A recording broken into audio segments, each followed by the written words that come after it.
Bollywood superstar Shahrukh Khan অভিনীত ৫টি cinema এখন পর্যন্ত মুক্তি পায়নি। হয়তো কখনোই এই ৫টি সিনেমা মুক্তি পাবে না।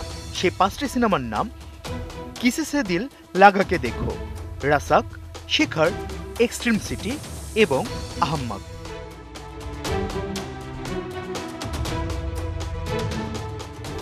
কিসি সে দিল লাগাকে দেখো সিনেমায় শাহরুখ খানের সঙ্গে অভিনয় করেছেন আয়েশা জুলখা এবং মধু।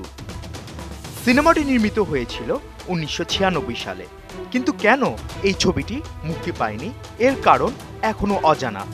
এই সিনেমার পরিচালক ছিলেন কল্পতারা এবং ছবির গানের সুর করেছিলেন ঋতিক রোশনের চাচা রাজেশ রোশন।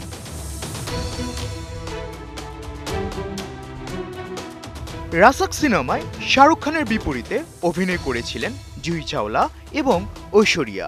২০০১ সালে ছবিটির চিত্রায়ন হয়, তবে এই ছবিটির মুক্তি না পাওয়ার কারণ সম্পর্কে এখনো কিছু জানা যায়নি।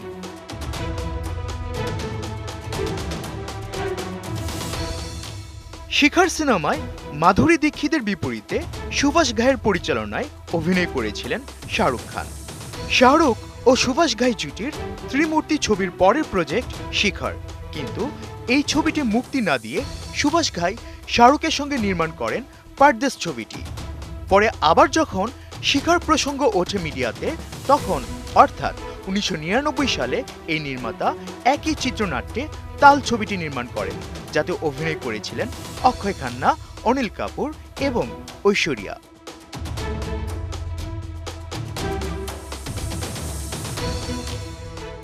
শাহরুখ খান ভক্তরা হয়তো জানেন না, হলিউডের অস্কার জয়ী তারকা লিওনার্দো ডিক্যাপ্রিওর সঙ্গে একটি ছবিতে অভিনয় করতে চলেছিলেন শাহরুখ খান। ছবির নাম এক্সট্রিম সিটি।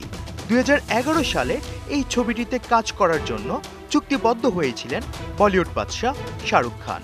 মার্কিন পরিচালক মার্টিন স্করসিস ছবিটি নির্মাণ করবেন বলে ঘোষণাও দিয়েছিলেন, কিন্তু শেষ পর্যন্ত অজানা কারণে আর আলোর মুখ দেখেনি ছবিটি।